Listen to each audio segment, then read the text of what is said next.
¿Me ven? Sí, se ve, profe. ¿Se ve en grande Sí, profesor. toda la pantalla? ¿Sí? Sí, profesor. Correcto. Entonces, vamos a empezar nuestra clase del día de hoy.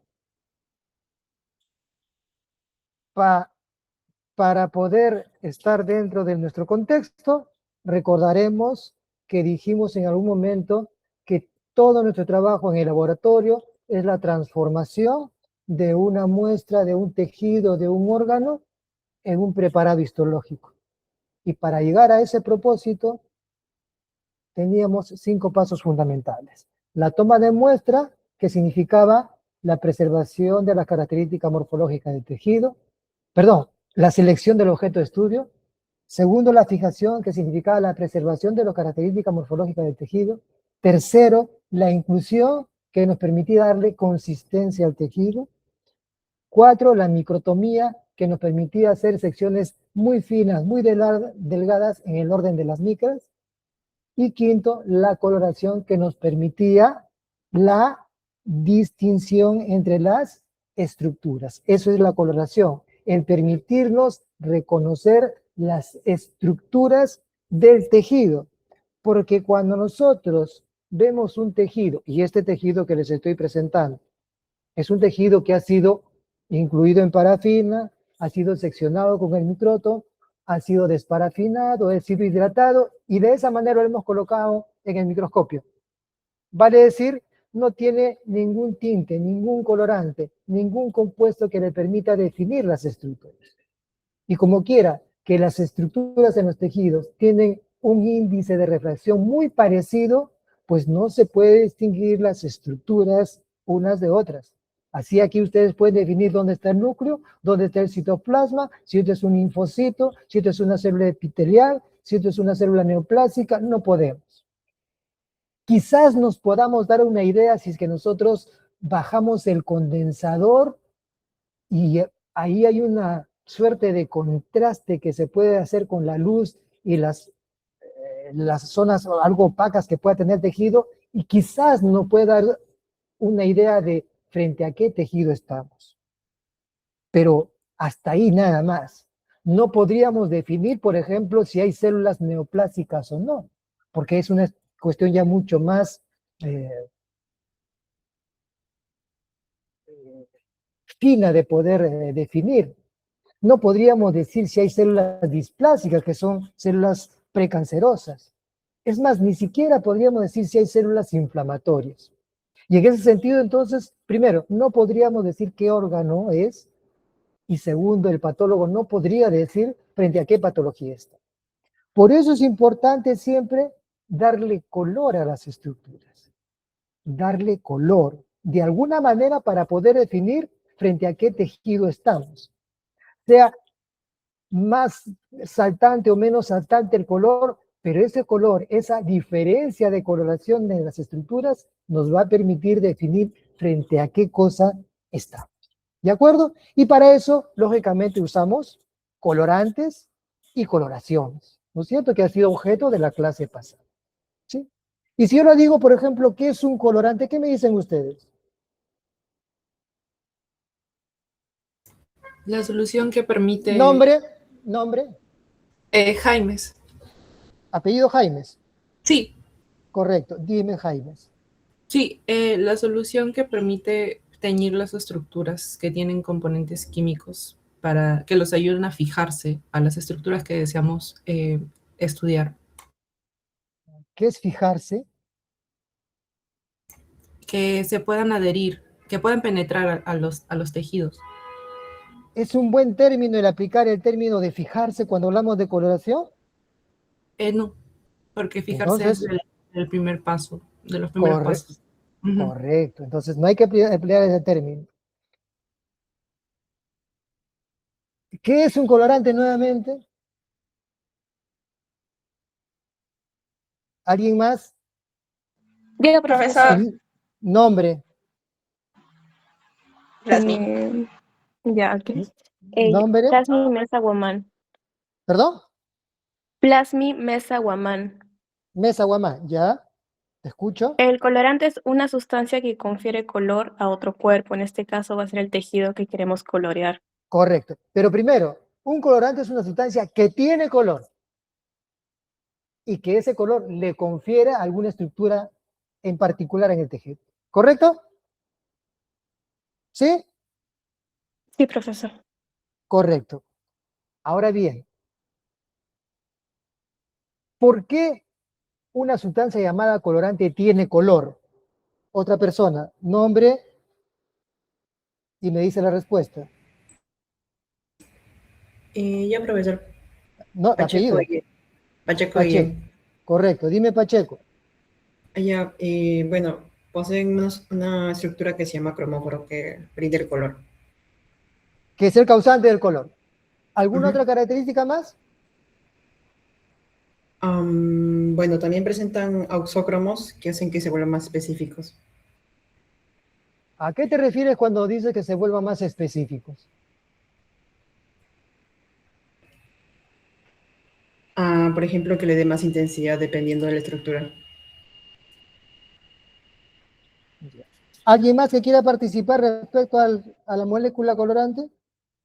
Profesor, ¿Apellido? Saavedra Ponte. Ya, muy bien, dime Saavedra. Con respecto al colorante, en clase habíamos tocado una parte del ausócromo, era que este más bien ayudaba a unir el colorante al tejido, más que lo específico por por la carga, si no me equivoco. Correcto.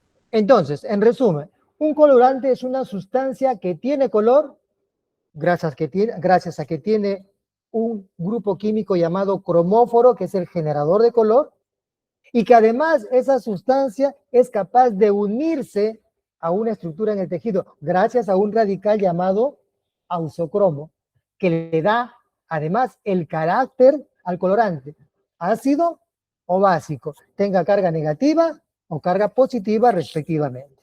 ¿De acuerdo? Eso es un colorante. Y las coloraciones son procedimientos que nos permiten, son protocolos de procedimientos que nos permiten, gracias a los colorantes, poder definir las estructuras en los tejidos, ¿sí? Y en virtud de eso, entonces tenemos coloraciones llamadas de rutina y coloraciones especiales. ¿Cuál es la coloración de rutina por excelencia? Hematoxilina. Hematoxilina eosina. Ese es el procedimiento de rutina, hematoxilina eosina. No solamente hematoxilina, ojo, sino el método es hematoxilina eosina. ¿De acuerdo? Que nos permite diferenciar núcleos del resto de estructuras tisulares. Núcleo de color morado y el resto de diferentes tonos del color rosado a naranja. Eso es la hematoxilina eosina. Y esa hematoxilina eosina es la coloración universal que nos permite hacer diagnósticos tanto histológicos como histopatológicos. Yo podría aseverar que, por ejemplo, en mi hospital, valga decir, que todos los tejidos salen coloreados en primera instancia con hematoxilina eosina. Todos los tejidos salen coloreados con hematoxilina eosina, así como todos los tejidos son fijados en formol, así como todos los tejidos son incluidos en parafina, todos los tejidos son coloreados con hematoxilina eosina. Y dentro de ellos podríamos afirmar que hasta el 95% de los diagnósticos en mi hospital se hacen solo con hematoxilina eosina. Nada más con hematoxilina eosina. El resto, el 5%, además de la hematoxilina eosina, requieren de otros procedimientos. Otros procedimientos llamados coloraciones o métodos especiales, en donde con esos métodos queremos definir ciertas estructuras específicas o ciertas sustancias específicas de los tejidos que permitan coadyuvar o dirigir el diagnóstico que está dando la hematoxilina eosina. Con la hematoxilina eosina, el patólogo dice, esto puede ser tal cosa. Algunas veces dice, esto es tal cosa y suficiente. pero para otros tejidos dice, con hematoxilina y eosina me parece que es este diagnóstico. Para corroborarlo, voy a hacer tal procedimiento adicional. Quiero tal procedimiento adicional. Necesito tal coloración o tal prueba especial para saber si corroboro mi diagnóstico o lo descarto. Esos son los procedimientos de coloraciones especiales. ¿De acuerdo? Que son una gran variedad dentro de los procedimientos estructurales, de los procedimientos histoquímicos e inmunistoquímicos, son una gran variedad. Pero repito, esos procedimientos que suman más de una treintena de procedimientos, solo sirven para el resto, para ese 5% que requieren de una coloración, una reacción histoquímica o una reacción inmunistoquímica adicional para corroborar ciertos diagnósticos. Ejemplo, el patólogo ve en su tejido, por decir, en un apéndice, ve proceso inflamatorio, exudado, extravasación de leucocitos, extravasación de hematíes, mucha pus, mucha proliferación de neutrófilos, qué sé yo. Dice, esta es una apendicitis aguda, punto, se acabó. ¿Con qué lo hizo? Con hematoxilina y eosina. No necesito más. Ve en una piel una gran cantidad de células con núcleo irregular, con un crecimiento desmesurado, irregular, desproporcionado, con perlas de queratina. Dice, esto es un carcinoma epidermoide. Con hematoxilina y eosina llegó al diagnóstico suficiente. Pero de pronto ve un tejido X, que puede ser un ganglio, que puede ser una pleura, qué sé yo, y dice, acá hay gran cantidad de células linfoplasmocitarias, hay cierta necrosis, hay células gigantes tipo Langhans. Esto parece una tuberculosis. Parece una tuberculosis. Para decir que es una tuberculosis, tiene que hacer la identificación del microorganismo. Entonces, hasta ahí para su trabajo y dice, requiero una coloración de Ziehl-Neelsen para demostrar el bacilo de Koch. Entonces, se agarra el bloque de parafina de ese tejido, se hace un corte histológico, se hace la coloración de Ziehl-Neelsen y lo observa.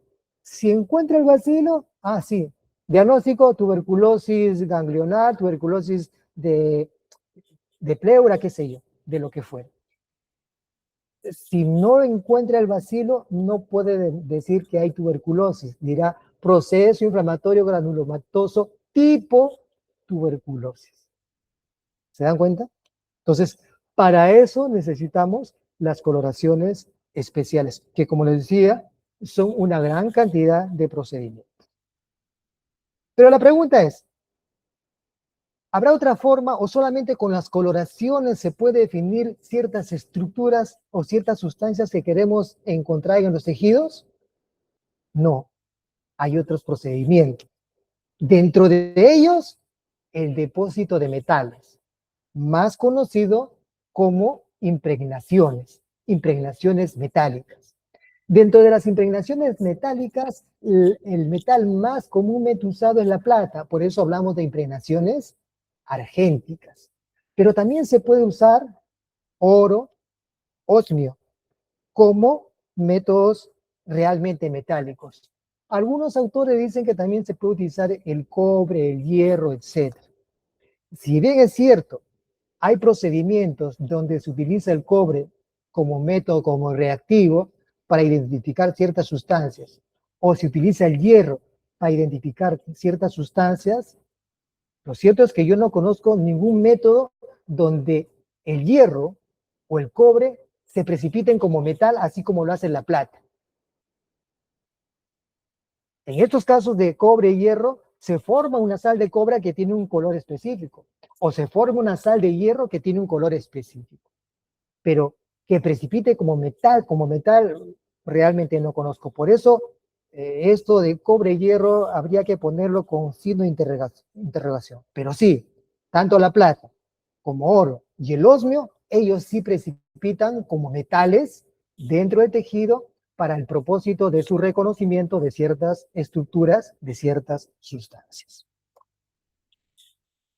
¿Hasta aquí alguna pregunta?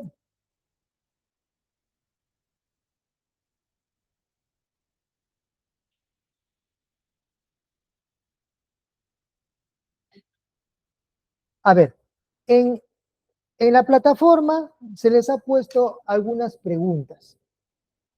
Por ejemplo, se les puso, ¿cuál es la diferencia entre métodos argirófilos y métodos argentafinos? ¿Alguien que responda?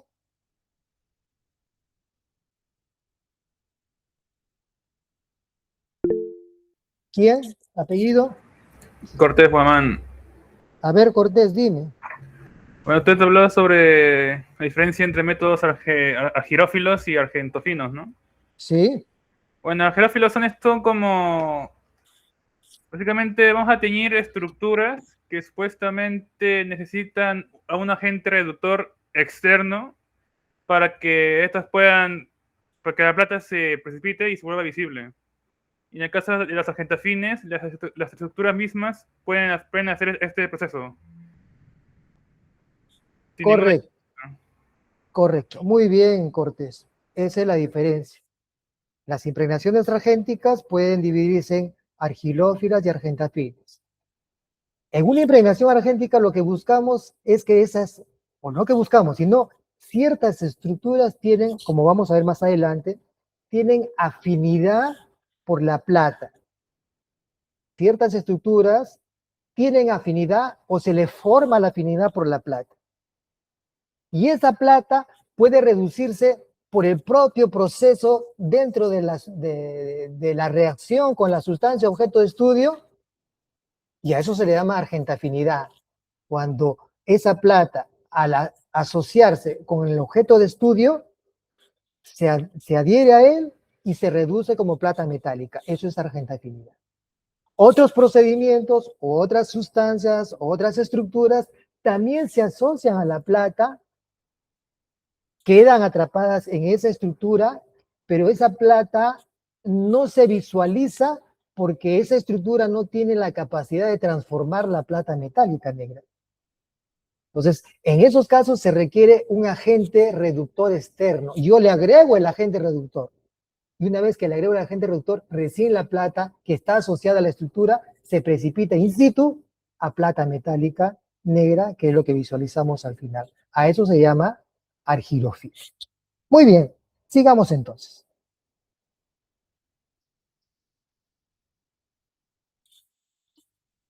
Cuando yo empecé en esto de la histotecnología hace más de 40 años, era alumno todavía, y tuve la oportunidad de recibir clases de manera, digamos, socrática con un médico veterinario, el doctor Marcos Copaira, un brillante histólogo. Y en esos tiempos, ese profesor hacía histotecnología. Era uno de los pocos histólogos que preparaban sus láminas, que preparaban sus métodos, que hacían sus métodos, que aplicaban la histotecnología para el propósito de enseñar histología. Él tuvo la oportunidad de prepararse en Brasil, en Estados Unidos, y cada vez que hablábamos de los métodos de plata, él nos decía, eso, jóvenes, eso es una cuestión de brujería, nos decía. ¿Y por qué nos decía que era una cuestión de brujería? Porque, sobre todo en los métodos argénticos para tejido nervioso, tú puedes seguir el protocolo tal y cual, con las mismas características que te dice la guía, y te sale espectacular. Y te sale muy bien, y para foto, y vas a estar feliz. Pero pasan unos días, unas semanas, vuelves a repetir en las mismas condiciones y todo te sale hecho una calamidad, no sale absolutamente nada. ¿Por qué la primera vez te salió, o la primera vez no te salió y la segunda vez sí te salió y la tercera ya no? Eso decía él. es una cuestión de brujería. Parece que aquí hay que poner no solamente que los procedimientos sean al pie de la letra, sino hay que poner alegría, hay que poner buena vibra, no sé. Hasta él no entendía por qué a veces sí salía y a veces no salía. Entonces, si bien es cierto, algunos procedimientos están bien definidos, por ejemplo, el método de Mason-Fontana para melanina, se sabe cuál es la reacción que se da, que es una reacción argenta-fin.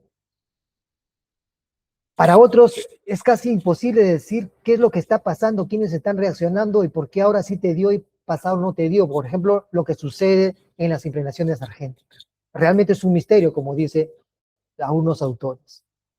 Y en algunos casos, la cuestión está más o menos definida, no totalmente clara, pero sí más o menos definida, y los métodos sí están bien estandarizados, como por ejemplo los métodos argirófilos para la demostración de fibras reticulares. Lo que sí se sabe es que de alguna manera, en cualquiera de los casos, la plata se asocia a la estructura, se asocia a la sustancia y en algún momento va a precipitar como plata metálica. El mecanismo es reducción de la plata a plata metálica, que en un procedimiento se asoció a tal estructura o a tal sustancia y el mecanismo fue químico y en el otro fue físico-químico, eso sí podría variar, pero el concepto final es que la plata se asocia a alguna sustancia de manera más o menos específica, se asocia a alguna estructura de manera más o menos específica y luego esta se reduce a plata metálica. Todo este proceso de transformar la plata iónica que viene a través de una sal, ¿no es cierto?, en plata metálica se ha definido o se conoce como el principio fotográfico, que es como nació prácticamente este uso de las sales de plata en el estudio histotecnológico. ¿Y qué es el principio fotográfico? Hoy día ustedes agarran su celular, apretan su botoncito y toman una foto, y lo que ocurre adentro es un sistema electrónico que ya no tiene nada que ver con la fotografía clásica de hace más de 80, 100 años. Y que hemos utilizado hasta, qué sé yo, hasta hace unos 40 años, o un poco más, o poco menos, perdón, hace unos 30 años que se utilizaba todavía este tipo de fotografía, un poco menos, pero cuando yo estaba en la universidad todavía se utilizaba ese tipo de fotografía. ¿Y en qué consistía? Antiguamente existían lo que se llamaban cámaras fotográficas, y en esas cámaras fotográficas había una película, un rollo de película. Este rollo de película tenía una sal de plata, un halogenuro de plata, que podría ser un bromuro de plata. Había en un plástico, que era la película, estaba adosada esa gelatina con el haluro de plata. ¿De acuerdo? Y cuando uno tomaba fotografía, lógicamente a la cámara, que era una cámara negra o oscura, le entraba luz en diferentes intensidades dependiendo la imagen que estaba o que se iba a representar dentro de ella. Algunas imágenes tenían más o menos luz dependiendo de la naturaleza del color que ella estuviera, ¿sí? Entonces, las zonas más claras de la imagen llevan con más luz a la película.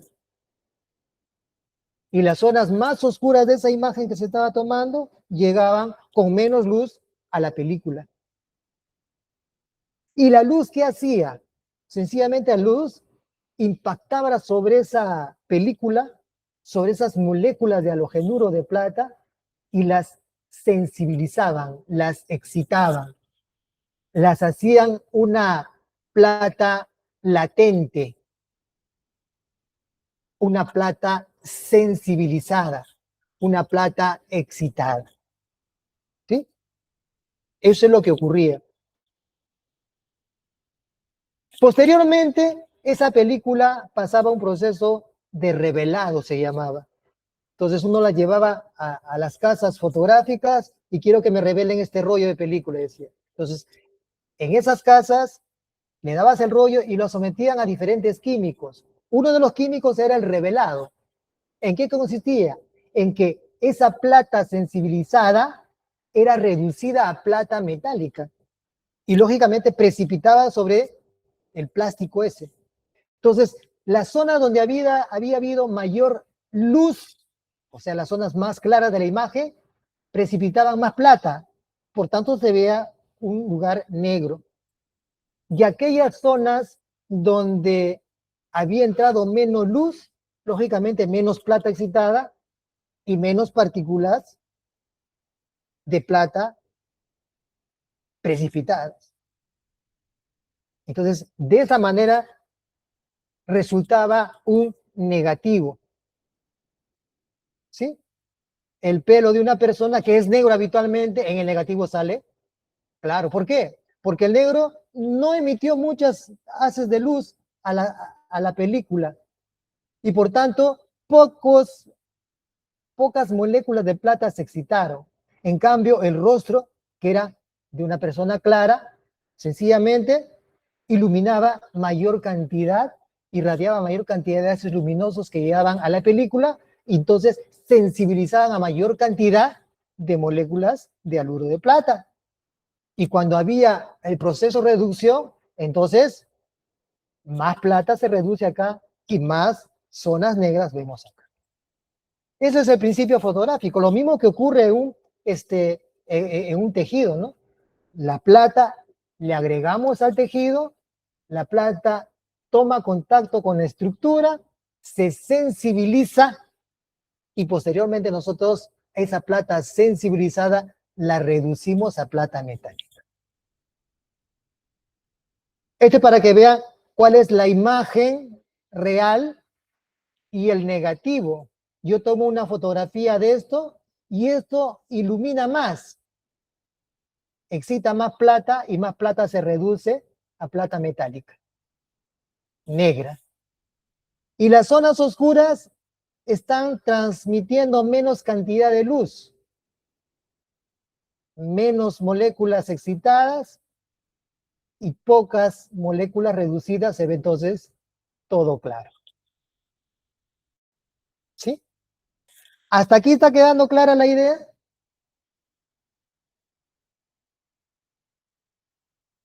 Del principio fotográfico, que es más o menos lo que ocurre en nuestros procesos de impregnaciones argénticas. Sí, profe. ¿Alguna pregunta?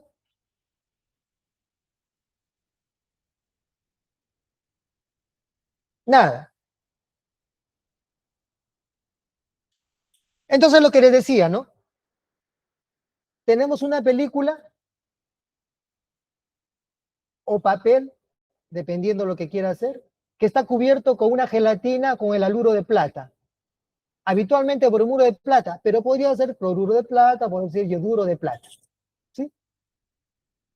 Imaginemos nosotros que nuestra película o nuestro papel para nosotros es nuestro corte histológico. ¿Sí? Nuestro corte histológico. A ese corte histológico nosotros le vamos a agregar esa emulsión fotográfica. A eso se le llama emulsión fotográfica. Pero claro, no le vamos a echar la gelatina con el haluro, sino una solución de plata, que para nosotros es habitualmente el nitrato de plata amoniacal. Habitualmente, puede ser otro tipo de nitrato de plata, pero habitualmente es el nitrato de plata amoniacal. Entonces, nuestra película es nuestro tejido y nuestra emulsión para nosotros es la solución de plata que le agregamos. ¿Sí? A este papel nosotros le estamos agregando la luz. Cuando se toma la fotografía, lo que está haciendo es machucamos un botoncito, se abre el obturador de la cámara fotográfica, entra la luz y dentro de entrar la luz está entrando la imagen. Y dependiendo los colores de intensidad de negro a blanco y diversas tonalidades, va a haber mayor o menor cantidad de luz en ciertas partes de la película, ¿no es cierto? Y esos haces luminosos están sensibilizando más o menos moléculas de halogenuro de plata. Cuando nosotros agregamos a nuestro tejido la solución de plata, la plata va a encontrar ciertas sustancias, ciertas estructuras que tienen afinidad por esa solución, por esa plata.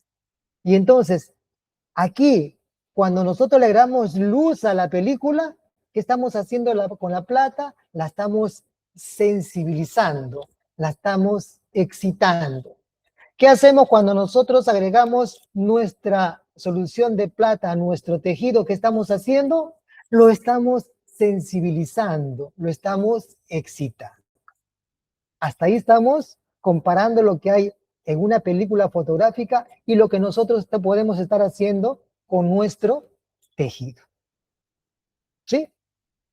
Una vez que ha sucedido eso, ahora viene el proceso de revelado, porque hasta ese momento yo no veo nada en la película fotográfica, no se ve nada.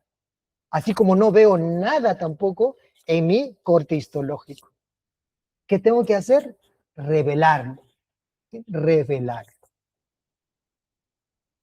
En el proceso de revelado lo que busco yo es que la plata excitada se reduzca a plata metálica, que precipita en lugar donde está excitada la plata en el caso de la película, o donde está la sustancia o la estructura que ha sido objeto de la unión con la plata. Y en ese momento del revelado, recién aparece una estructura negra, una sustancia negra, un aspecto negro de esa parte del tejido, de esa parte de la película fotográfica. ¿De acuerdo?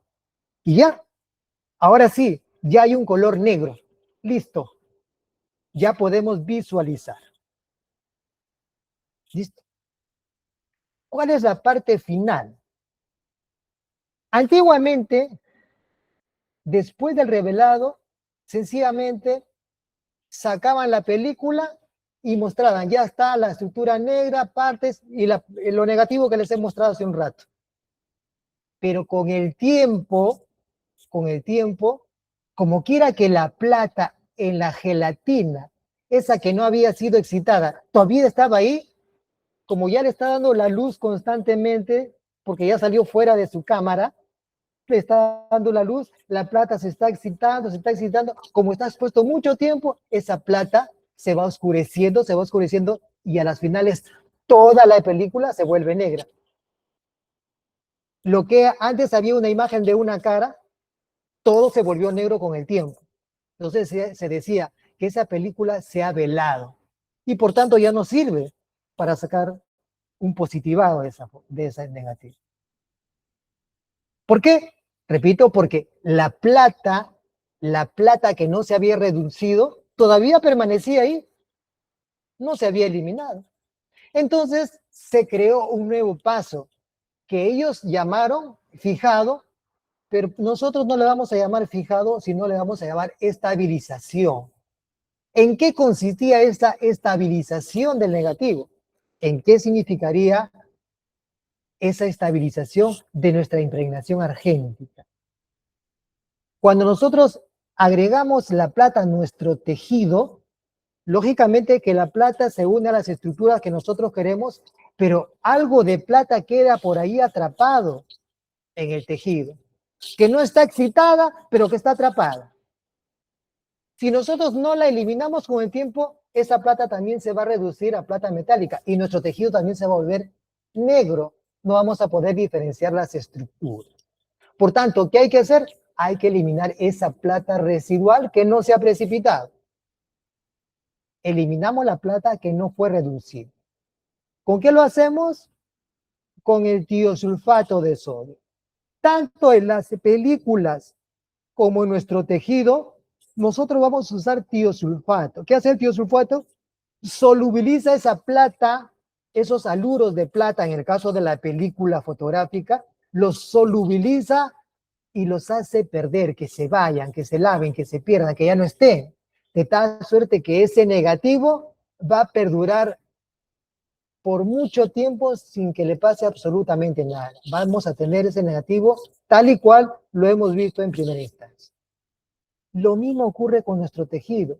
Eliminamos ese tiosulfato de tal suerte que a través del tiempo las estructuras y solo las estructuras que se fueron asociadas con la plata y que se redujeron ahí, solo ellas se van a ver de color negro y no va a haber un precipitado inespecífico por plata mal eliminada. ¿Quedó clara la idea? ¿Alguna pregunta? Todo claro, profesor. A ver. En la plataforma también se les ha puesto algunos videos. A ver, ¿me pueden contar de un videíto donde están preparando, me parece que plata amoniacal? ¿Alguien me puede contar ese video?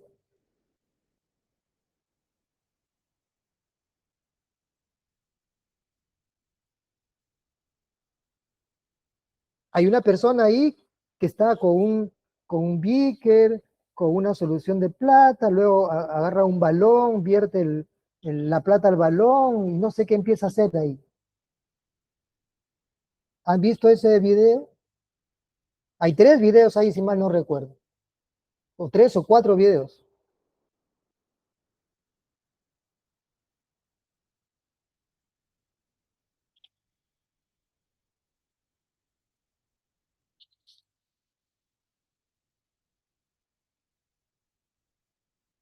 Bien.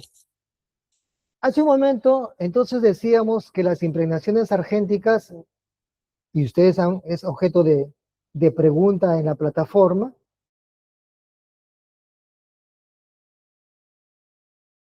hay 2 tipos de procedimientos. Uno denominado argirofilia y otro denominado argentafinida. En ambos casos hay que considerar que las estructuras, tanto argirófilas como argentafinas, tienen afinidad por la plata, por las sales de plata, o por la plata amoniacal, que es en última instancia lo que generalmente se utiliza. Esas estructuras, repito, denominadas argirófilas o argentafines, tienen afinidad por la plata. ¿Cuál es la diferencia entre una y otra? En la argentafinidad, la sustancia capta la plata y a la vez tiene la capacidad de reducirla simultáneamente a plata metálica. ¿Sí? Entonces, en un solo paso, la plata se está asociando a la sustancia y también se está reduciendo. No necesito agregar un revelador externo. La propia sustancia está haciendo las veces de unión y reducción. Eso es argentafinidad. Ejemplo de sustancias argentafines, la melanina, por ejemplo. O algunas sustancias neurotransmisores o de carácter neurohormonal que existen, por ejemplo, en el aparato gastrointestinal. Son sustancias argentafinas. Y una sustancia o una estructura es argirófila cuando también tiene la capacidad de captar la plata, pero no tiene la capacidad de reducirla. Por tanto, el hecho que la plata se haya unido a esa estructura no significa que yo la pueda visualizar. Está unida, pero no la veo. ¿Por qué? Porque está en estado iónico. Para poder observarla, yo tengo que reducirla. Y para ello hago uso de un agente reductor externo. Habitualmente el formol, la hidroquinona, son agentes reductores. Y gracias a esas sustancias, la plata iónica se vuelve plata metálica, que precipita en la estructura del tejido y da la apariencia de un color marrón o negro, dependiendo de la cantidad de plata que se haya depositado. ¿Listos? ¿Alguna pregunta sobre esto? Que ya ustedes seguramente lo han leído ya por las preguntas de la plataforma, pero ¿tienen alguna inquietud respecto a esto?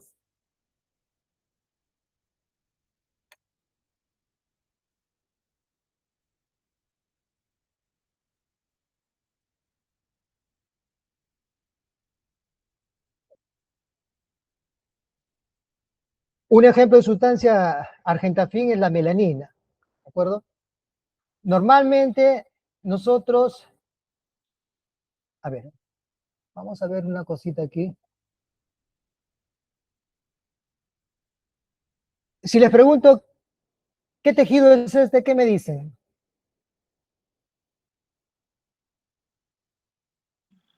Piel, profesor. Profesor. Bueno, pero ¿La no piel? me griten, pues. Ya, es piel, ¿de acuerdo? Eh, piel, correcto. Y en la piel tenemos tipos celulares, o es un solo tipo de células que existe en la piel. A ver, ¿qué me dicen? Diferentes epitelios. A ver. Estoy hablando de piel, el piel tiene un tipo de epitelio. Y yo estoy hablando de tipos celulares. Diferentes tipos celulares, profesor. Apellido, Salcedo. ya, Salcedo. Dime, Salcedo, ¿y cuáles son esos tipos celulares? Tengo entendido que en histología vimos las células que nos defienden, no me acuerdo qué células estaba ahí, pero sí eran diferentes, no era una sola. ¿Alguien que sepa qué tipos celulares hay? Una de ellas son los melanocitos, profesor. Apellido, Jaimes. Jaimes. Muy bien, Jaime se está interviniendo ya por segunda vez. Profe, pero por ejemplo, o sea, según las capas del epitelio hay diferentes células. Yo tengo entendido que las células basales, ¿no? Que están más abajo, van madurando hasta melanocitos. Pero esa célula basal tiene un nombre, eso sí no me acuerdo. Pero sí son como tres. Apellido, Jaimes, Jaime, para ya. complementar lo que dije. Ya te equivocaste un poco, Jaime. ¿Eh? Ya, No, ¿alguien más que quiera participar? También hay las células de Langerhans, que se van a ¿Apellido? encargar un poco. Ah, Bernabé. ¿Perdón? Bernabé, ¿Tu apellido es Bernabé? sí. Correcto. Ya, células de Langerhans, perdón. ¿Alguien más? Ángeles, profesor, también podemos encontrar queratinocitos.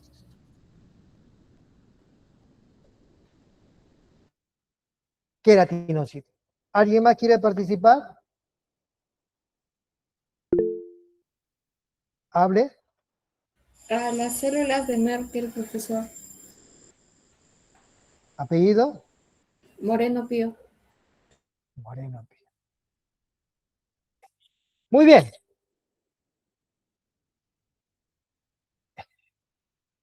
Miren, vamos a sistematizar. El epitelio de la piel tiene dos tipos celulares. Los queratinocitos y las células dendríticas. Los queratinocitos son las células epiteliales. Las células epiteliales que forman la piel propiamente dicha y que crecen en la capa basal y en la medida que van subiendo se van aplanando y luego se pierden su núcleo y forman una capa córnea. Esos son los queratinocitos. Y la célula dendrítica a su vez son de tres tipos, ¿no? Uno son los melanocitos, que son los que tienen la carga de melanina que da el color a la piel. Otras son las células de Langerhans, que tienen carácter inmunitario, presentadores de antígenos se les dice. Y la tercera es las células de Merkel, que son terminaciones nerviosas. ¿Por qué se le dice célula dendrítica? Porque su citoplasma se expande, ¿no? Si este es un melanocito, su citoplasma se expande entre los queratinocitos como estrellas. ¿Y por qué? En el caso de los queratinocitos, de las células de los melanocitos, ¿por qué? Porque los melanocitos producen melanina y esa melanina la reparten a las células para que las células tengan elemento de protección contra los rayos UV. ¿Sí? ¿Listo? Muy bien. Pero vamos a lo que yo iba hace un rato. Miren ese citoplasma rosadito, ¿verdad? ¿Se ve rosado? ¿Ven mi puntero, verdad? sí, profe. ¿Se ve rosado? Sí. ¿Sí? Y esta celulita de acá se ve rosada. No, ¿Qué se ve? Medio fucsia, ¿Se ve morado. rosada? moradito fucsia. ¿Se ve rosada? Se ve ligeramente marrón. Bueno, quizás cuando lo vean mejor ustedes, no sé si en la presentación no se ve bien, pero se ve marroncito. ¿Por qué marrón? Porque son los melanocitos productores de melanina. Son los melanocitos productores de melanina, que tienen ese color pardo amarillento. Y el color va a depender, lógicamente, de la piel de la persona. Una persona que es muy blanca, de pronto este pigmento sea muy clarito, ligeramente amarillento, pardo, muy ligero, muy casi imperceptible. ¿Por qué? Porque esa persona no presenta mucha melanina, pero los blancos no presentan mucha melanina. En cambio, si la persona es negra, esto va a estar lleno de pigmento marrón intenso, ¿no? Montón, más intenso todavía. ¿Por qué? Porque la persona es negra y tiene mayor cantidad de melanina. ¿Sí? Si la persona es muy negra, esto es negro prácticamente, la melanina. Pero si la persona es clarita, tiene un color más ligero. ¿De acuerdo? Entonces, ese pigmento, ese pigmento es melanina. ¿Y cómo se demuestra la melanina? A través de este procedimiento, ¿de acuerdo? De Mason-Fontana, que la melanina me la convierte en negra, como ven ustedes acá. ¿Sí? Esto era pardo amarillento, pardo amarillento. Pero gracias a la plata, ahora la evidenciamos intenso, negro. Ahí está la melanina. Ya no hay posibilidad de equivocarse, profesor, lo veo fucsia, lo veo. No, lo ves negro, pues. Lo ves negro. ¿Sí? Entonces, de esa manera estamos demostrando la melanina gracias a su principio de argentafinidad, gracias a su apetencia por la plata y de reducir a la plata. ¿Se dan cuenta?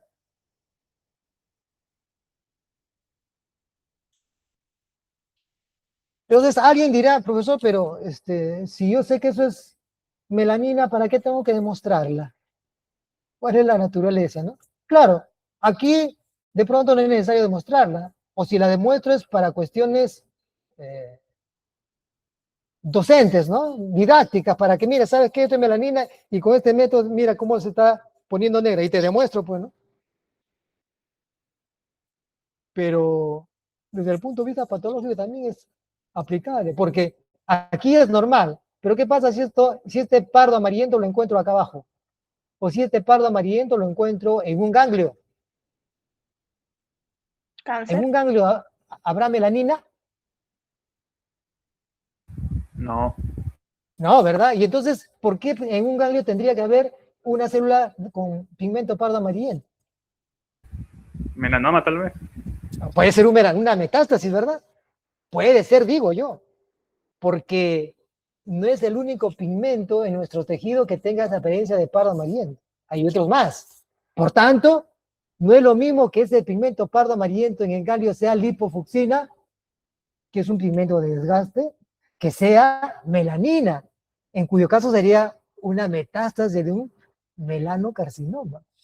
¿Se dan cuenta? Entonces, ahí viene la importancia de saber este método, aplicarlo para demostrar melanina. No acá de pronto, porque acá ya sé que hay melanina de forma normal, sino en un ganglio que veo ese pigmento pardo amarillento. ¿Se dan cuenta de la aplicación? ¿Se dan cuenta lo importante que es saber este método? ¿Se dan cuenta cuán importante es saber que la melanina tiene un principio de argentafinidad y a través del cual lo podemos demostrar?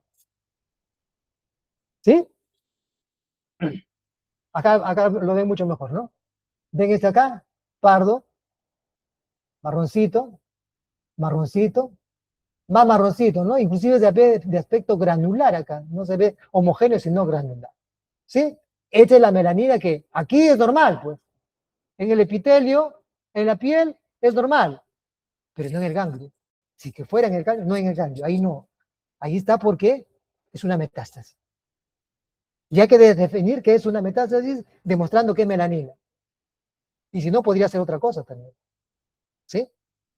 ¿Queda clara la idea? ¿Preguntas? Sí, gracias. Acá vemos Mason Fontana, negro. La melanina se ve negro. ¿Sí?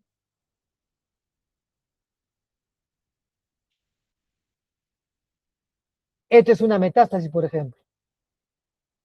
Fíjense. Todas estas células en un ganglio.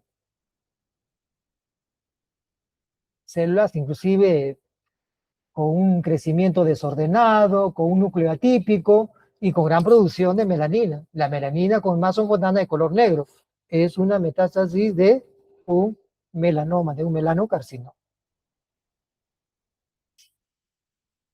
Y por otro lado tenemos la argirofilia, ¿no es cierto? Cuando las estructuras captan a la plata, se asocian a ella, no tienen la capacidad de reducirla, necesitan de un agente reductor para que ellas puedan reducirse. Es lo que ocurre en los métodos argénticos para fibras reticulares, ¿no? Y estas son las fibras reticulares, fíjense, unas líneas muy finitas, muy delgaditas, que forman los estromas de diferentes órganos, ¿no? Del ganglio, del riñón, del vaso, del músculo, ¿no?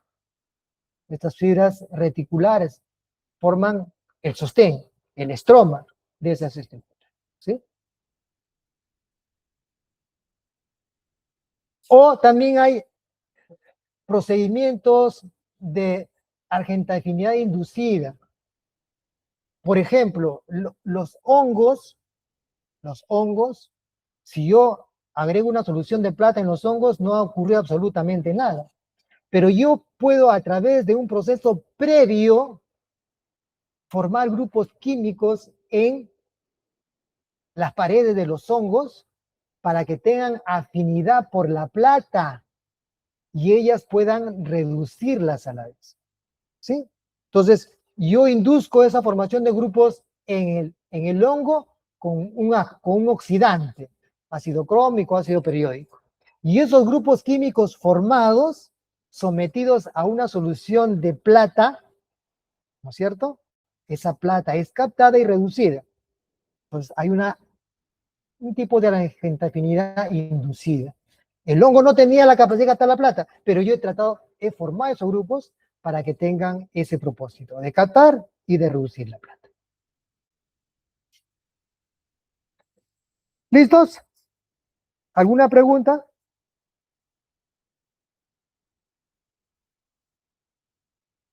Profesor, una consulta. Sí. Entonces, la argentafinidad inducida sería mucho más compleja comparándolo con las argerófilas, ¿no? Por lo mismo que se tiene que formar grupos químicos. ¿O a qué se refiere exactamente? Bueno, en el caso de la argirofilia también hay un tratamiento previo para, para formar grupos, pero aún así esas estructuras no tienen la capacidad de reducir. En el caso de eh, de los hongos, ahí sí hay un proceso de captación y reducción simultánea, ¿no? Es complejo, lógicamente, todos estos procedimientos son complejos. Y como le decía hace un momento, no en todos hay un entendimiento claro de la reacción que ocurre en algunos procedimientos. Y en ese sentido, por ejemplo, en algunos métodos donde se utilizan las soluciones de plata, previa a la solución de plata, muchas veces se requiere un sensibilizador, una sustancia previa que toma contacto con ciertos radicales y que quedan atrapados en ellos para que cuando venga la plata, esa sustancia tipo alumbre férrico, ¿no es cierto?, puedan sensibilizar a la plata, ¿no? Ese sensibilizador, esa sustancia que, siendo metal, se une a esos radicales para que cuando llegue la plata, esa plata recién se sensibilice y sea objeto de una posterior reducción, ¿sí? Cuando la plata no está tan sensible, no está tan excitada, no está tan moldeada para precipitar, no va a precipitar en ese momento. ¿Sí? Por eso necesitan a veces sustancias previas que permitan sensibilizar. Por eso algunos métodos requieren de ciertos metales, como por ejemplo el hierro. Ahora, casi todos los procedimientos argénticos requieren soluciones platas en medios alcalinos, ¿no? Por ejemplo, en el método de Grocott para hongos, que mencionamos hace un momento, utilizamos el hexametilentretramina, más conocido como metenamina, ¿sí? Que es ligeramente alcalino. O tanto en método de Mason-Fontana como en el método de Gomori para fibras reticulares, se necesita una solución a base de amoníaco. De ahí el nombre de nitrato de plata amoniacal, ¿no? Que es el que se utiliza generalmente en el Mason-Fontana, repito, y en el método de Wilder o Gomori para fibras reticulares. Entonces, son soluciones alcalinas, a veces más que ligeramente alcalinas. En el caso de las sustancias de plata amoniacal, tienen cierta alcalinidad un poquito mayor a la ligera, un poquito mayor a la ligera. Por esa razón, y eso creo que lo hemos mencionado en un momento, los tejidos pueden desprenderse, ¿sí? Habíamos dicho en su momento que normalmente cuando nosotros retiramos nuestro tejido, lo retiramos en una lámina limpia, ¿no? Recién extraída de la caja. Habitualmente hacemos eso. ¿Por qué? Porque los procedimientos de rutina no van a alterar el pegado del tejido en la lámina. Sin embargo, cuando utilizamos soluciones muy alcalinas, esos tejidos pueden desprenderse, como lo están diciendo aquí, ¿no? El desprendimiento de los tejidos por alcalinidad. Eso sucede habitualmente en los métodos argénticos, ¿no es cierto? Pueden desprenderse. Entonces, para que eso no ocurra, solemos nosotros, antes de colocar nuestros tejidos en la lámina, colocarle un pegamento. Y habíamos dicho que ese pegamento es la albúmina De Mayer. de Mayer, que no es otra cosa que clara de huevo, ¿no? Nuevamente, proteína, es una proteína. La proteína sirve como pegamento una vez que se coagula gracias al calor. Sirve de pegamento entre la lámina y el tejido. ¿De acuerdo? Entonces, es importante recordar eso. Cuando vayamos a hacer métodos argénticos, donde esté involucrado el amoníaco, una solución muy alcalina, es conveniente que nosotros peguemos nuestro tejido con albúmina de Mayer o cualquier otro pegamento que nosotros conozcamos, ¿no? Otros que son más caros, como por ejemplo la poliricina, que también la hemos mencionado en su momento.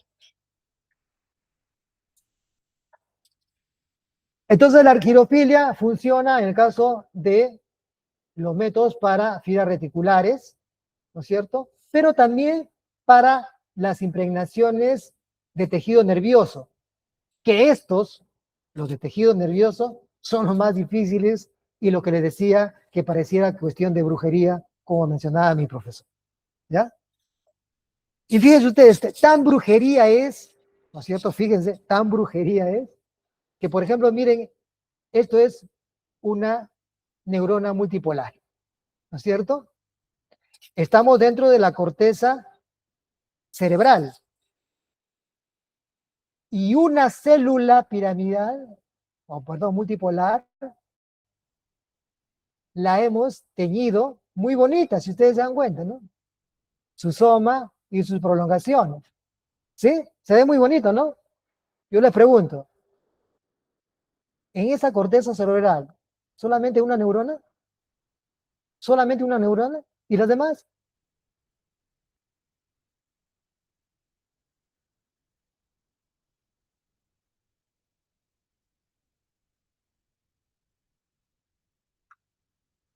Neuronas piramidales, ¿de acuerdo?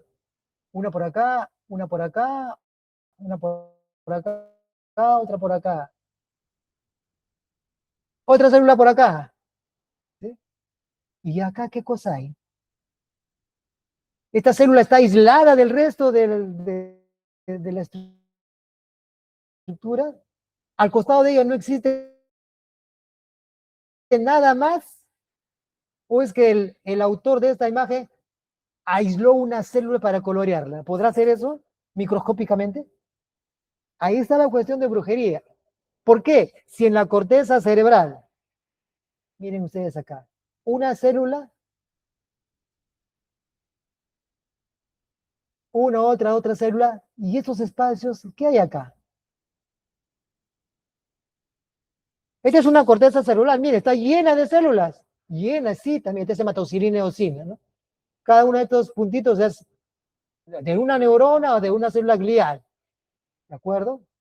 Y por tanto, todas estas tienen ramificaciones, ¿verdad? Porque ¿con qué se unen las células? Con las prolongaciones, dendritas, axones, qué sé yo, ¿no es cierto? Y esto debe estar lleno de todo eso, ¿verdad? ¿Sí? ¿Y por qué solamente una de ellas se ha teñido y las otras no? ¿Por qué esta solita está y el resto? ¿Quién la acompaña alrededor? ¿No hay nadie más? Por eso es cuestión de brujería, no solamente porque a veces me sale y a veces no me sale. ¿Por qué de todo ese paquete de células, una sola se colorea o una o dos se colorean? Las demás, ¿por qué no se han coloreado? Esa es la pregunta, esa es la cuestión de brujería que no se entiende todavía. ¿Listos? ¿Preguntas?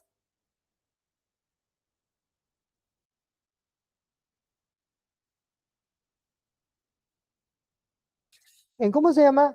En la plataforma hay un procedimiento que hemos puesto de Gordon Sweet, si mal no recuerdo, donde demuestra cómo se hace un preparado de la lámina para hacer la demostración de fibras reticulares, ¿no? Reticulinas, ¿no es cierto?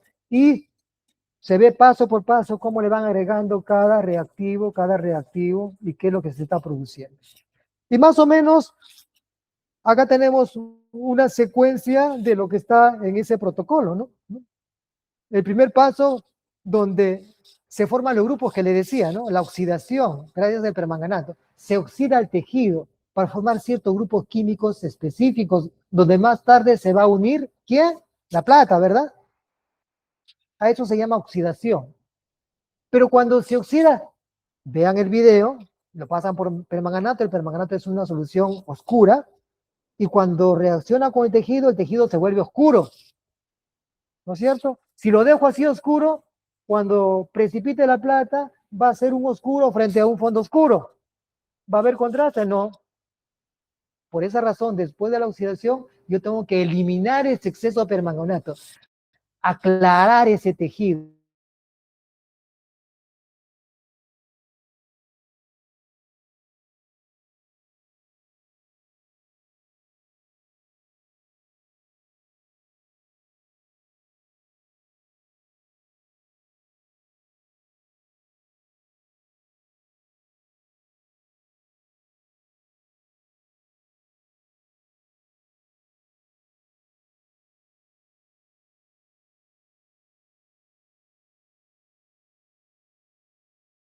O puedes dar cuenta que después, habitualmente, en cuyo caso estamos formados gracias a la oxidación, para que luego, en el siguiente paso, la plata lo reemplace y quede asociado con el tejido, con la estructura que ha sido objeto del primer tratamiento.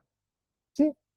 Esa plata asociada a la estructura todavía no es visible, todavía no se ve, está unida, pero no se puede visualizar. Por eso yo debo agregarle una solución reductora.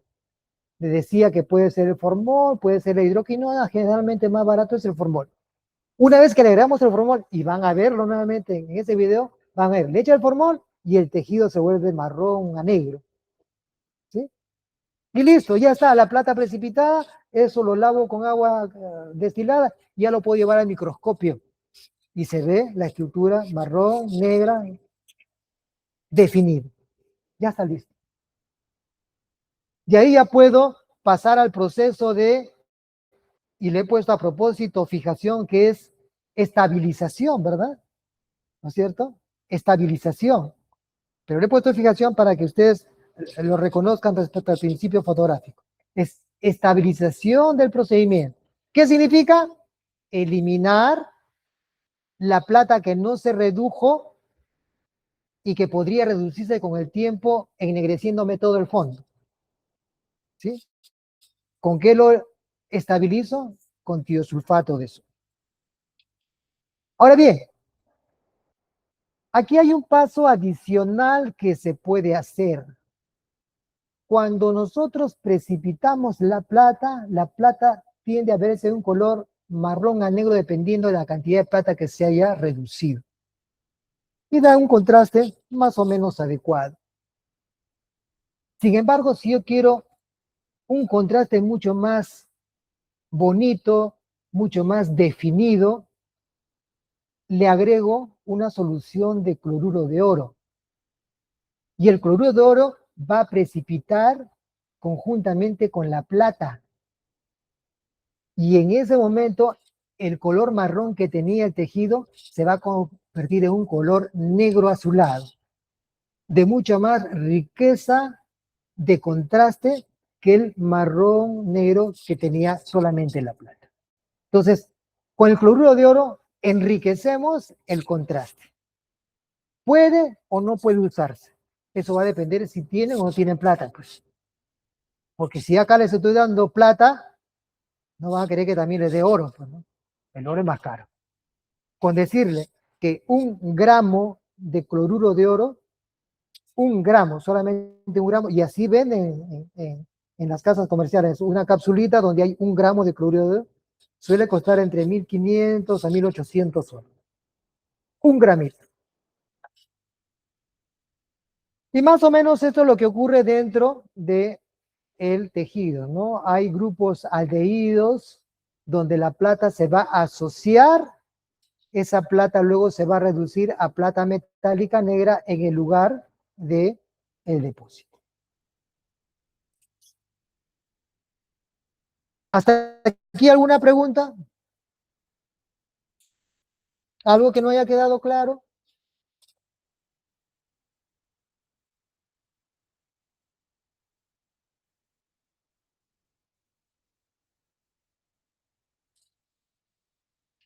Bien. Para las impregnaciones argénticas hay diferentes formas de usar la plata, ¿no es cierto? Se puede usar solo nitrato de plata, se puede usar nitrato de plata amoniacal, o se puede utilizar plata metenamina, ¿no? De diferentes soluciones de plata en diferentes formas. La más comúnmente usada es la plata amoniacal. La más usada es la plata amoniacal, en donde se mezcla la solución de nitrato de plata con hidróxido de amonio. ¿Sí? Solución de plata con hidróxido de amonio. ¿Qué ocurre aquí? Que la plata con una sal, perdón, con el amoníaco, primero va a precipitar bajo la forma de óxido de plata y luego agregando más gotas de amoníaco, esa solución de precipitado va a redisolverse formando una solución translúcida. Y para eso quiero que vean el video, el primer video que está en la plataforma, donde hay un señor que está haciendo la plata amoniacal. Él está agarrando una cantidad de nitrato de plata que, como ustedes van a ver, es una solución transparente. Ahora vamos a ver, porque acá también tengo un videíto. Una solución transparente que la hace precipitar con hidróxido de potasio o de sodio y luego la redisuelve con amoníaco. ¿De acuerdo? Entonces, lo que le decía, ¿no? Hay una formación primero de óxido de plata, el cual se disuelve poco a poco con la adición de amoníaco, gota a gota, hasta formar un complejo de plata amoniacal que es transparente también, ¿sí? Entonces, vamos a ver aquí el videíto. Aquí vamos a agregar la solución de plata al beaker y van a darse cuenta ustedes que la plata es... Y hay que trabajar con guantes porque si nos cae plata, la solución de plata a la mano, se va a volver negra nuestra mano. Y eso no va a salir, así te lo laves con agua, con lejía, no va a salir eso. Vas a tener que esperar que cambies de piel para que recién pueda salir la plata que se te ha dosado a tu mano. ¿De acuerdo? Entonces, miren, la solución de plata es transparente, como agua, translúcida. Luego la hacemos precipitar para formar óxido de plata, generalmente con hidróxido de potasio o hidróxido de sodio. Le echamos unas gotitas de esa solución y van a ver ustedes que se forma un precipitado grueso, burdo, negro de óxido de plata.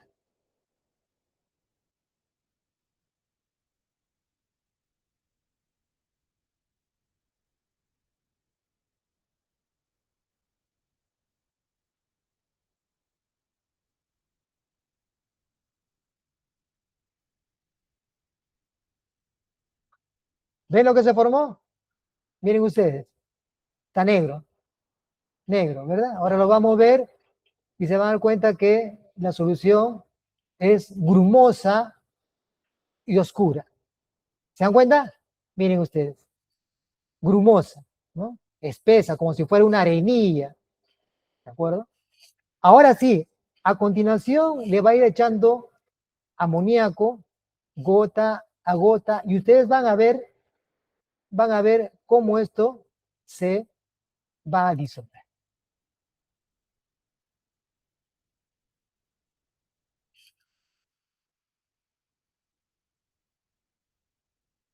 Ya, miren, acá ven el precipitado, ¿no sé? El que estábamos mencionando, el precipitado, y ahora viene el amoníaco, gota a gota, y van a ver ustedes, miren ustedes, le está echando el amoníaco, vean ustedes cómo esto va desapareciendo, hasta que, como por arte de magia, desapareció. Listo. El proceso ha concluido. Hemos formado la plata amoníaca. Translúcido como al comienzo. Translúcido como al comienzo. ¿De acuerdo? A esto, como digo, se le llama diaminohidróxido de plata o simplemente diamina de plata reactivo de Tollens, y en histotecnología lo llamamos nitrato de plata amoníaca. Este reactivo de Tollens es un reactivo clásico que se utiliza en química orgánica para demostrar aldehídos.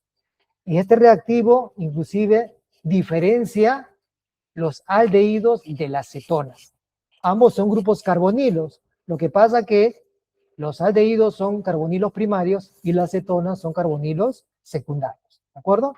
Entonces, para nosotros, nitrato de plata amoniacal, ¿qué es lo que utilizamos en nuestros procedimientos? Tanto de Mason Fontana, como de Wilder, como de Omori, como de Gordon Sweet, etc. Y aquí tenemos el producto final.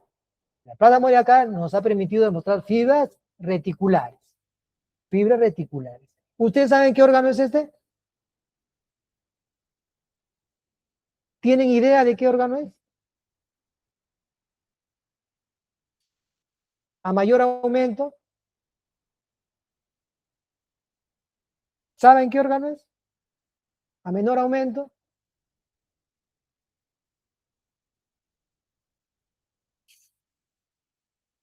Es el músculo liso. ¿Sí? El músculo liso tiene un estroma y un parénquima. El parénquima son las fibras musculares y el estroma es el tejido que lo soporta, que lo sostiene, que es una malla de fibras reticulares, que es lo que estamos observando aquí. ¿Sí? Ahora, para trabajar con plata hay que tener mucho cuidado. Primero, lo que les dije, guantes, porque si no, les cae en su mano y su mano va a estar negra, le cae en la piel en cualquier lugar y eso va a estar negro hasta que cambien de piel. No hay ninguna cosa que puedan usar para desmancharlo. Utilizan jabón, no sirve para nada. Por eso con guantes. ¿Ya? Los materiales donde van a trabajar sus reactivos de plata deben estar muy limpios, libres de cualquier impureza. Si no, la plata se va a precipitar y no va a servir, ¿sí? Por eso es necesario utilizar una solución a base de ácido sulfúrico y dicromato de potasio, llamado mezcla sulfocrómica. Entonces, un recipiente, un beaker, por ejemplo, donde voy a hacer mi plata amoníacal, antes de trabajarlo yo he debido lavar, después de lavar con detergente, bien enjuagado, agregarle una solución sulfocrómica por lo menos una media hora de estancia, luego recuperar esa mezcla sulfocrómica y lavar mi beaker en abundante agua corriente y luego abundante agua destilada. Solo así estoy seguro de que mis frascos, mis recipientes, mi material de vidrio está limpio para poder trabajar con las soluciones de plata. ¿Sí? Repito, mezcla sulfocrómica. Esta es una mezcla sulfocrómica a base de ácido sulfúrico y dicromato de potasio. El dicromato de potasio le da ese color pardo amarillento. ¿Sí? Debe estar por lo menos media hora para que libere al frasco de cualquier impureza que pueda tener. Si no hacemos eso, la solución de plata con cualquier impureza se va a convertir en esto. Esta es una solución de plata limpia, pura, en buenas condiciones, y esta es una solución de plata contaminada, porque el agua es impura, porque el recipiente que lo contenía estaba mal lavado, y por tanto esta plata ya no sirve para nuestros propósitos. Va a precipitar en cualquier lugar de manera inespecífica y no vamos a tener los resultados que nosotros necesitamos. ¿Listos? Para hacer la plata amoníacal debo utilizar un amoníaco de buena calidad, ¿de acuerdo? Las soluciones deben siempre estar herméticamente cerradas. Yo no debo agarrar el amoníaco y dejarlo destapado. ¿Por qué? Porque el amoníaco es un gas y se va a perder. Y se pierde, lo que queda en el recipiente no tiene la suficiente intensidad para poder hacer una plata amoníacal de manera adecuada. ¿De acuerdo? Entonces, hay que cerrarlos herméticamente. Solamente se abre cuando sea necesario y luego cerrarlos rápidamente. Si yo saqué un exceso de reactivo, ya no puedo devolverlo a su envase original, porque voy a contaminar. No. Por eso siempre sacar de a poquitos, usar lo que se necesita, y si me queda unas cuantas gotitas, pues eliminar. Ya no me queda, ya no necesito, no debo devolver al frasco.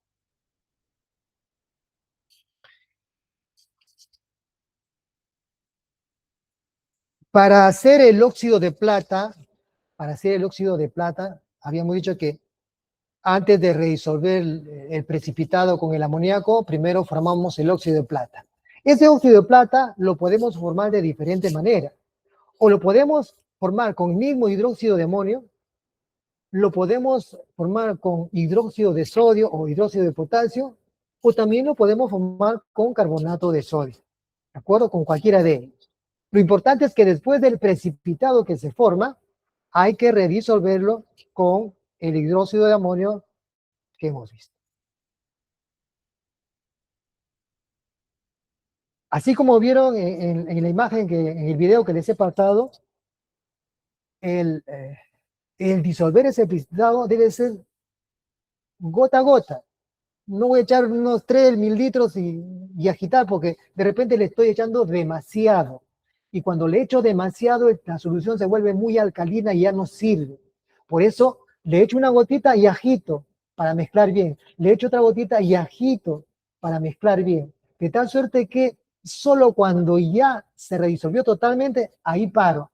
Si le echo en exceso, repito, no voy a obtener buenos resultados. ¿De acuerdo? Si me excedí por alguna razón en una gotita más de amoníaco, ¿no? Para hacer un poquito más efectiva, lo que puedo hacer es agregar algunas gotas de nitrato de plata hasta saturarla y lograr que la cantidad de amoníaco no sea muy abundante y no tenga un olor muy fuerte. Ahora, hay que tener cuidado también en el manejo de las soluciones de plata amoniacada. ¿Por qué? Porque estas pueden ser explosivas, pueden explotar, ¿ya?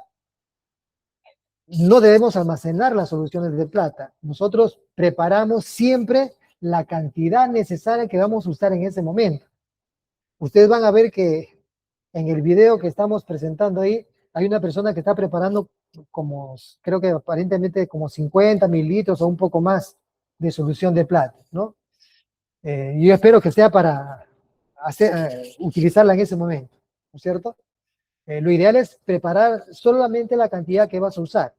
Y ustedes van a ver aquí cuando hagamos nuestro trabajo, son 5 láminas que vamos a usar, 4 láminas que vamos a usar, entonces vamos a preparar 2 o 3 mililitros, que es suficiente para esa cantidad de láminas que vayamos a trabajar en su momento. Entonces, nunca almacenar las soluciones de plata. ¿Por qué? Porque se pueden producir compuestos explosivos, ¿no? El compuesto explosivo que se forma es el fulminato de plata, ¿sí?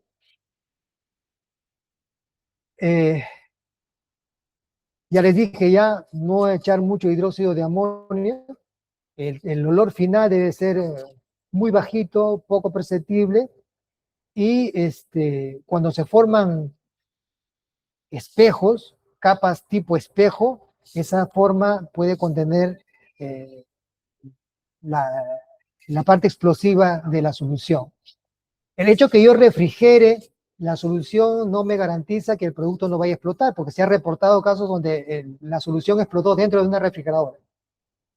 La solución que no se usa debe ser desechada y no guardada, como les dije hace un momento, ¿no es cierto? Ahora, para eliminarla, de preferencia hay que precipitar la plata con cloruro de sodio, ¿no? Para formar cloruro de plata, que es lo que precipita. Y esa plata así precipitada, ahí sí se puede eliminar. No como plata amoníaca, repito, porque tiene la forma explosiva. Repito, hay que transformarla con cloruro de sodio o con ácido diclorhídrico diluido, ¿ya? Lo importante es transformar la solución de plata en plata, o en cloruro de plata precipitado. Lógico, ahí ya no hay sustancia explosiva.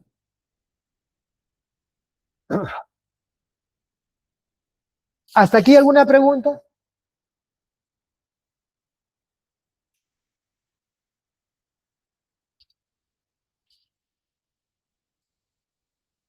¿Todo claro?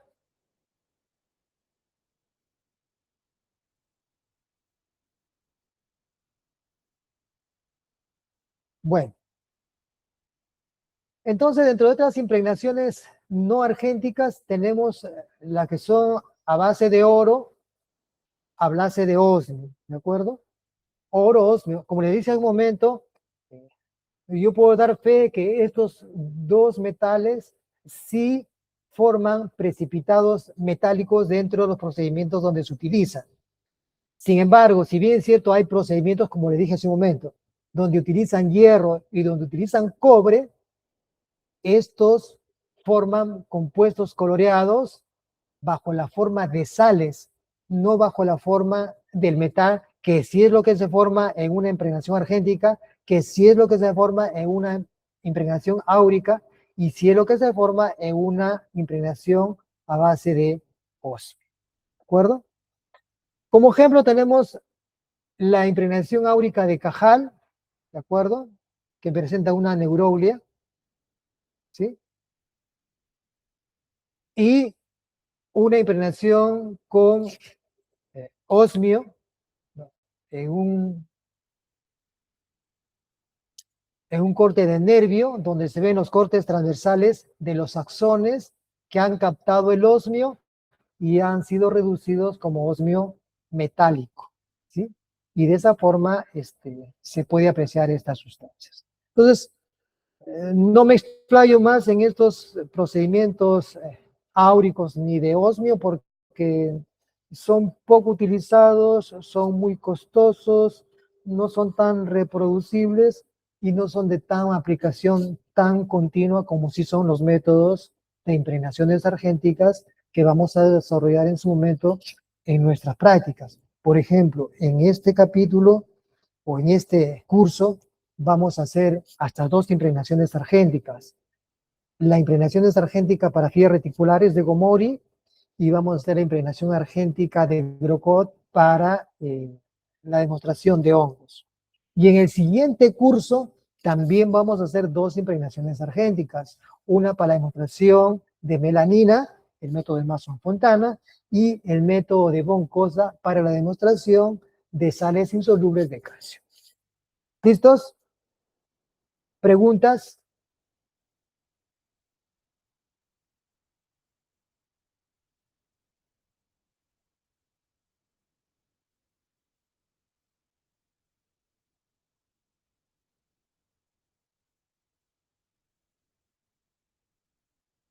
¿Alguna duda, algo que no quedó claro, jóvenes?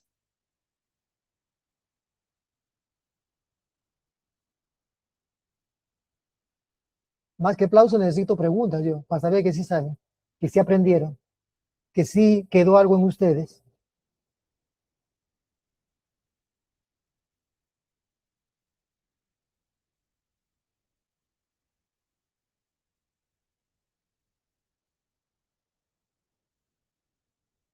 ¿Todo clarito?